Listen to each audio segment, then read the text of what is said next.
Caros amigos e irmãos na fé, celebrando o 22º domingo do tempo comum, os textos das liturgias anteriores nos revela a identidade de Jesus. A liturgia de hoje nos mostra quais as condições para o cristão seguir Jesus.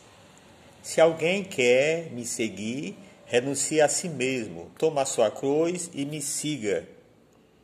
Observa-se que Jesus não nos obriga a segui-lo, pois a frase está no condicional. No entanto, aquele que se propusera a ser seu discípulo deve seguir as duas condições básicas propostas por Jesus, que é renunciar ao projeto de vida alicerçado nos valores do mundo e assumir a sua cruz diária.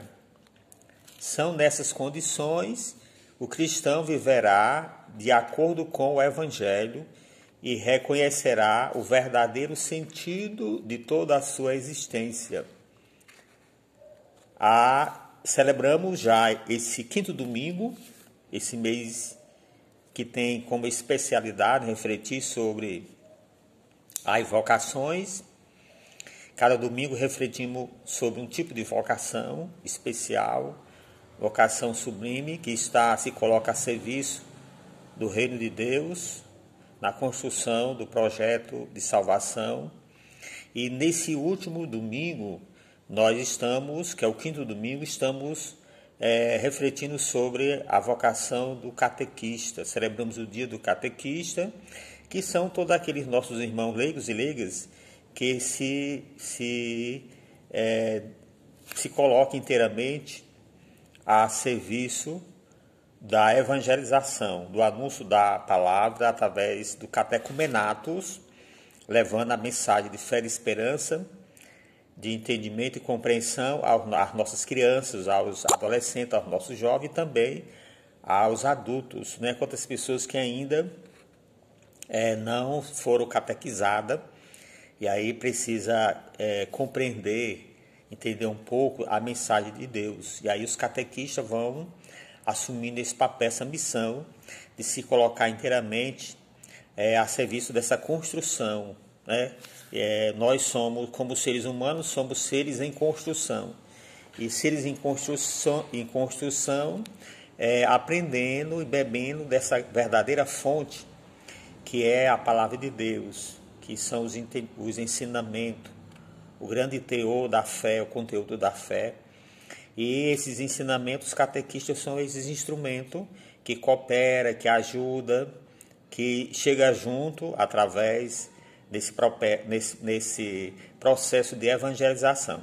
Portanto, é uma vocação sublime, uma vocação especial, a pessoa do catequista. Muitos deles são pessoas atarefadas, que têm os seus afazeres, têm os seus trabalhos, mas mesmo assim, nos finais de semana, se coloca inteiramente, rouba um pouquinho do seu tempo para se colocar a serviço da evangelização, como instrumento de Deus, levando a palavra de Deus, alimentando os nossos irmãos pequenos e também adultos.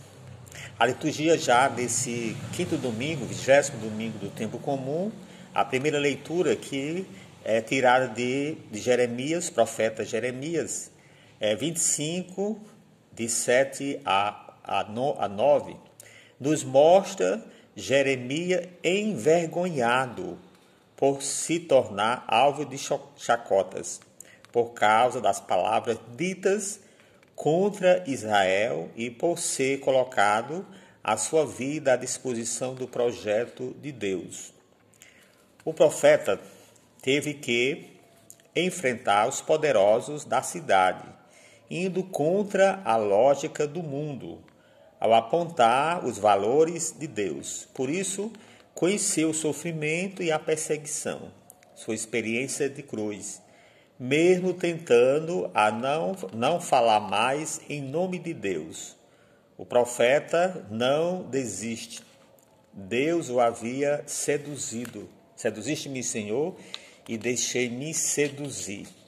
esse seduzir que nós também, como cristãos, amados, chamados e enviados por Deus à missão, também deixarmos sermos seduzidos por Jesus. E aí, quando deixamos sermos seduzidos, nós assumimos também a característica, a missão, a identidade do profeta, né? Sentir encorajados frente aos desafios, frente aos perigos da vida, senta a fortaleza, o encorajamento, porque se deixa ser seduzido por nosso Senhor Jesus Cristo. Essa é a experiência de todos que acolhem a palavra de Deus no coração e vivem em coerência com os valores do Evangelho. Portanto, esse compromisso que cada um de nós assumimos diante do apelo do chamado que o próprio Deus faz a cada um de nós. E o catequista também vai sendo esse exemplo de vida e vida de santidade também para as crianças, os adolescentes, os jovens e os adultos, em que eles levam a mensagem de Deus, né? Portanto, é assumir essa característica do profeta, na sua humildade, na sua simplicidade, mas deixar ser seduzido por Deus, pelo chamado que Deus faz a cada um de nós. Na segunda leitura, tirada da carta de São Paulo a Romanos 12, de 1 a 2, Paulo exorta os cristãos a se oferecerem como sacrifício vivo e agradável a Deus, ou seja, a fazerem de seu corpo uma oferenda permanente a Deus. De acordo com o apóstolo, tal oferta significa viver os planos de Deus e suas consequências. O verdadeiro culto, Paulo vem nos dizer, não é o que se reduz a ritos externos, mas o que procede de uma vida reta e transparente. É ser transparente diante de Jesus. Diante das nossas ações, diante das nossas atitudes, é demonstrar a nossa transparência para Deus. E quando a gente se torna transparente para Deus, nós podemos sermos transparentes também para os nossos irmãos. Sermos discípulos missionários, leigos, leiga, catequista, que não apenas transmite a palavra, mas procura vivenciá-la no cotidiano da nossa vida. Esse é o comportamento do cristão, e esse deve ser também o comportamento de todos nós. Seguir Jesus e acolher a salvação que Ele nos oferece. Essa opção exige uma vida nova de cada um de nós, um comportamento coerente com os valores que Jesus aponta, fazendo emergir uma nova vida em direção a Deus. E o Evangelho é tirado do autor sagrado, o evangelista São Mateus, capítulo 16, versículo de 21 a 27. Confirma as outras leituras que ouvimos. Quem quer conservar sua vida vai perdê-la. Jesus avisa aos discípulos que o caminho de uma vida verdadeira não passa pelos triunfos humanos, mas pelo amor e dom da vida. Jesus está em direção a esse caminho da oferta maior de amor à sua própria vida. Como ele diz, quem quiser me seguir, renuncie a si mesmo. Tome a sua cruz de cada dia e siga-me. Renunciar à família, renunciar aos bens, à riqueza, o poder, e ser capaz de se colocar inteiramente disponível a serviço do reino, para anunciar, levar a palavra de Deus aos irmãos. Para Jesus, a vontade do Pai está em primeiro lugar, ainda que isso comporte riscos, medos e sofrimentos. Quem quiser ser meu discípulo tem que aceitar, percorrer esse caminho da vontade do Pai. E Jesus explica aos discípulos que Oferecer a vida por amor a Deus e aos irmãos não significa um fracasso, mas terá a vida eterna, a vida verdadeira que Deus oferece a quem vive de acordo com as suas propostas. Portanto, é o convite, o apelo que Jesus faz a todos nós de se colocar nessa disponibilidade, não ter medo de perder a vida por causa de Cristo, por causa do reino de Deus, em colaborar na construção do projeto do amor do Pai, fazendo o reino de Deus acontecer aqui agora, presente entre nós. Portanto, é essa disponibilidade que falta em algumas pessoas. Como diz, a messe é grande, mas os trabalhadores são pouco. Eu já digo que não são pouco, tem muitos trabalhadores.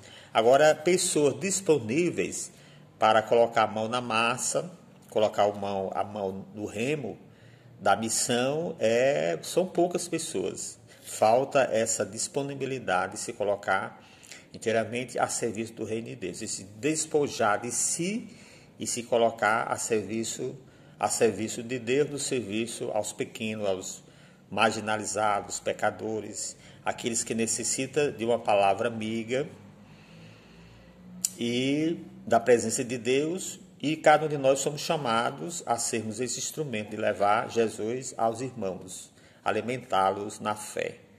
O nosso evangelho pode ser dividido em duas partes.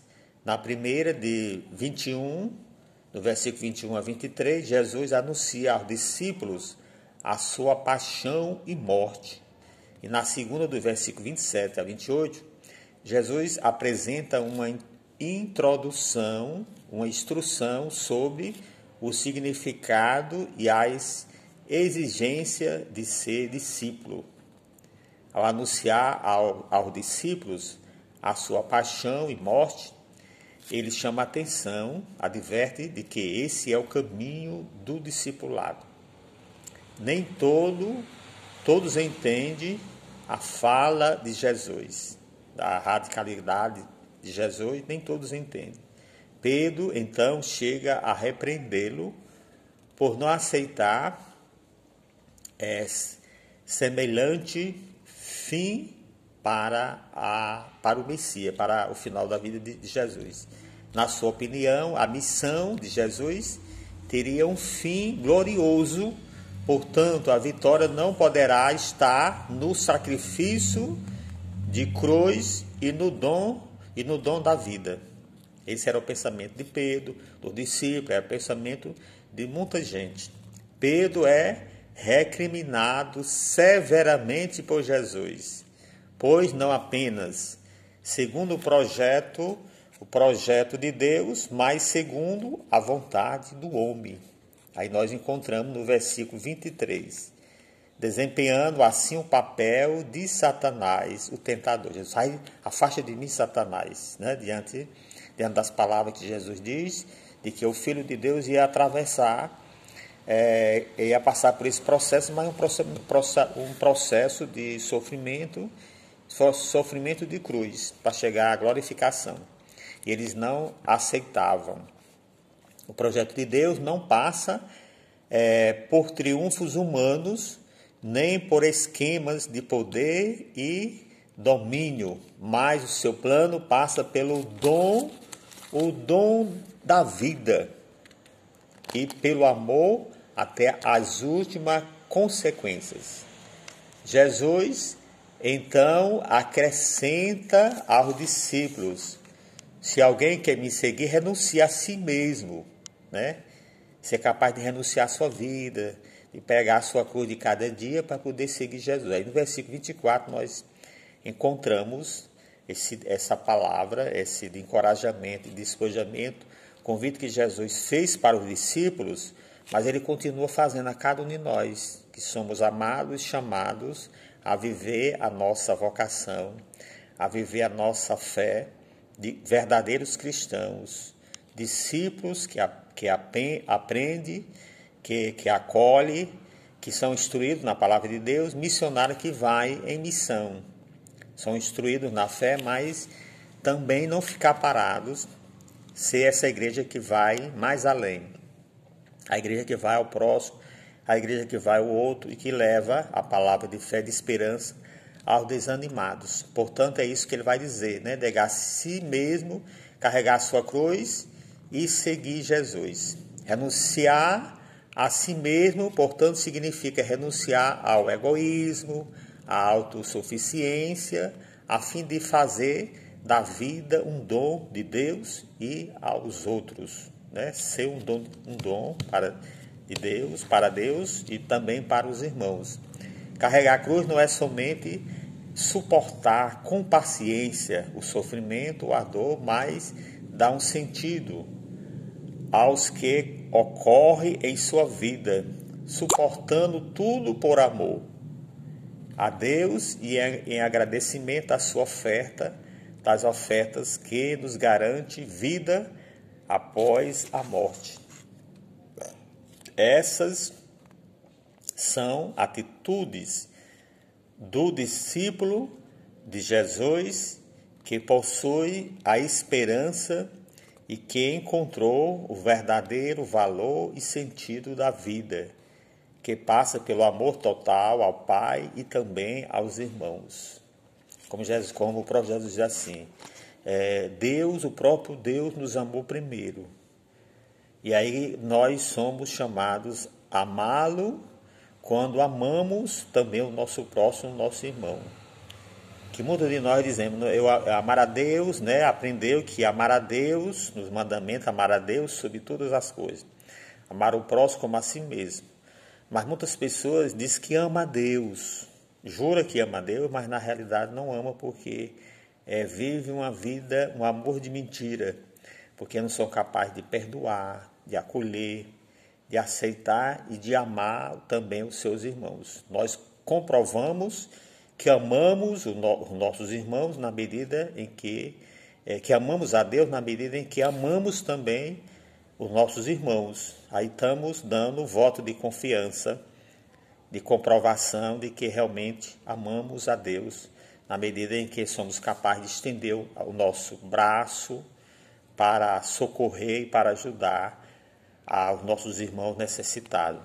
Essa é a grande meta que todos nós devemos procurar alcançar, apesar de a nossa tendência ser a mesma daquela inicial de Jeremias e de Pedro, fugir da missão de anunciar ao mundo o significado da cruz, o sentido que ela tem para nós cristãos. Tomar a cruz é seguir Jesus e ter a esperança de uma vida nova.